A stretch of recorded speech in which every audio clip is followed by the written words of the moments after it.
Double चोली ले ले आइहा एगो रातिया में पिन्हई है एगो दिनावा में। डबल चोली ले ले आइहा एगो रातिया में पिन्हई है एगो दिनावा में।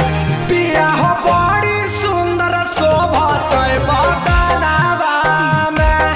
पिया हो बड़ी सुंदर शोभत बदनावा में। काहे तड़पबा जी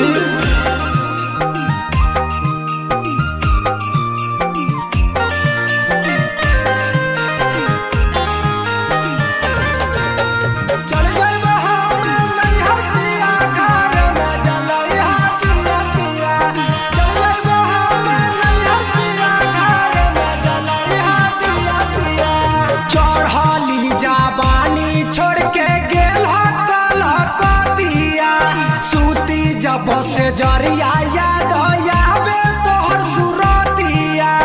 अब कितना सतेबो जी चढ़ली जवानी छोड़ के गेल कलकतिया। सूती जब से जरिया याद आवे तोहर सुरतिया।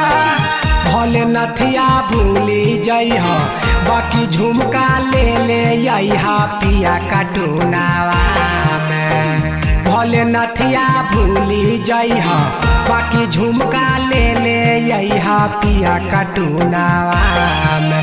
पिया हो